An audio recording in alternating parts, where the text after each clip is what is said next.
कानून कभी इन्होंने पास नहीं किया। इन्होंने कभी किया नहीं। इसके बाद आपको डिटेल नहीं, वो खुद इन्होंने पास नहीं किया और इल्जाम हमारे पे लगाते हैं। मुझे बड़ा अफसोस पूरा डिटेल मौका देते जी असुदर साहब प्लीज। इसके बाद मैं इसको पूरा मौका दूंगा, तसल्ली से रिलैक्स होकर पूरा जवाब देंगे और मैं हाउस से रिक्वेस्ट करूंगा कि पूरा हाउस रिस्पांस को सुनेगा। मियां साहब जी please. Thank you mister speaker. पहली बात तो खटक साहब की मैं इस बात से एग्री करूं या ना करूं, पर मैं सिर्फ उनकी नजर जुड़वाना चाहूंगा कि हम जो ओथ लेते हैं, हर मिनिस्टर एक ओथ लेता है, प्राइम मिनिस्टर एक ओथ लेता है, और उस ओथ में क्या लिखा हुआ है? उस ओथ में लिखा हुआ है कि हमने शफाफत से अपना काम करना है। तो अगर कोई मिनिस्टर या कोई एडवाइजर कोई भी काम करता है जिसमें उस पर उंगली उठाई जा सकती है, मैं समझता हूं I will vote for this leader, opposition leader of the house.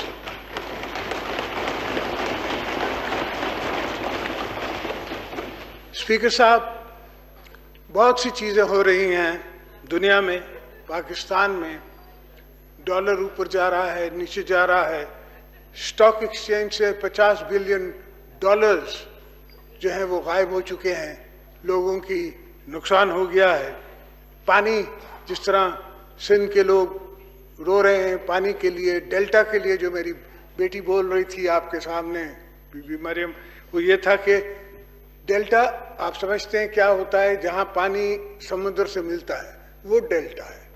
उस डेल्टा में हमें मीठा पानी चाहिए ताकि उस डेल्टा को हम संभाल सकें, फिर मछलियाँ हो सकें, फिर वो समंदर को पीछे भी भेज सके। इस वक्त 9 लाख एकड़ ज़मीन जो है वो ठट्टे में समंदर आगे आ गया है, पर बहरहाल उसके लिए हम कोई काम कर रहे हैं। इंशाल्लाह उस पर हम काम करेंगे और ज़रूर उसको संभालेंगे।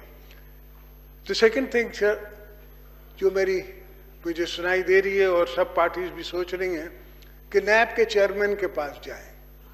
भाई नैब के चेयरमैन के पास तुम लोग जाओगे क्यों?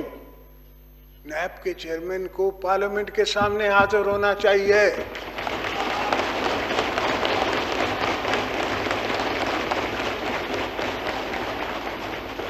और ये दोस्तों मेरी बात नहीं है, मैंने तो बड़े नैब देखे हैं और मैं देखता रहूंगा, ये तो मसला ही नहीं। बात यह है कि जिस दिन आपको बुलाया जाएगा तो फिर क्या होगा, मसला ये है।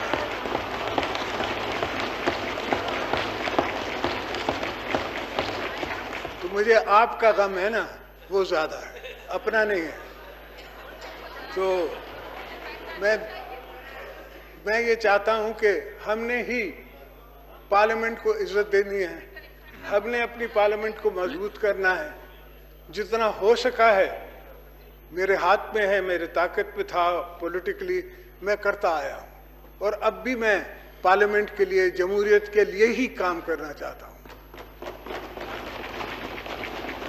अब इस जितनी जिंदगी बची है, जितनी जिंदगी गुजारी है, मेरी उम्र इस वक्त 64 ईयर्स है, 80 साल जीऊँ या 70 साल जीऊँ ये तो मेरे मौला को पता है, पर जब तक हूँ तो मैं पार्लियामेंट को, और ये जो नए दोस्त आए हैं हमारे पार्लियामेंट में, इनको भी ट्रेन करना चाहता हूँ। ये भी ट्रेन हो जाए, ये भी सीख जाए। अगर शहबाज शरीफ साहब आते हैं और पूरी तैयारी करके आते हैं तो इनको क्वेश्चंस का पता है।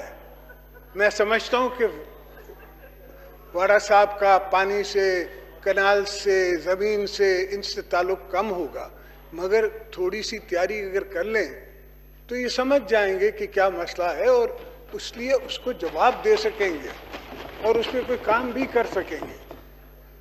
मिस्टर स्पीकर, जहाँ तक, जी हाँ बिल्कुल, पाकिस्तान को जो सपोर्ट मिल रही है इंटरनेशनली, वो मैं ये तो नहीं कहूँगा कि किसी इंस्टीट्यूशन के चीफ को मिल रही है, वो ज़रूर इंस्टीट्यूशन को मिल रही है, पाकिस्तान के इंस्टीट्यूशन को और पाकिस्तान को मिल रही है। इसलिए कि हमारे दोस्त पाकिस्तान को फेल स्टेट नहीं देखना चाहते और हम भी नहीं देखना चाहते। तो अल्हम्दुलिल्लाह चलें, कुछ सपोर्ट तो मिली, इससे होगा इतना ज़्यादा नहीं, मगर हमें कुछ सपोर्ट मिल गई। मगर आज जो फाइनेंशियल हालात हैं और जिस तरह हम चल रहे हैं और जिस तरह बगैर सोचे समझे डिसीशंस हो रहे हैं, उनमें इस तरह संभाला नहीं जा सकता। पाकिस्तान इस तरह संभाला नहीं जा सकता। और वंस स्लाइडिंग स्केल में आप फेल्ड स्टेट की तरफ जाएंगे तो फिर कोई आपको बचा भी नहीं सकता। कोई बाहर की ताकत, चाहे आप उसको चाइना समझें या कोई और ताकत समझें, वो भी आपको नहीं बचा सकते, इसलिए कि हर कोई अपने कंट्री का सोचेगा।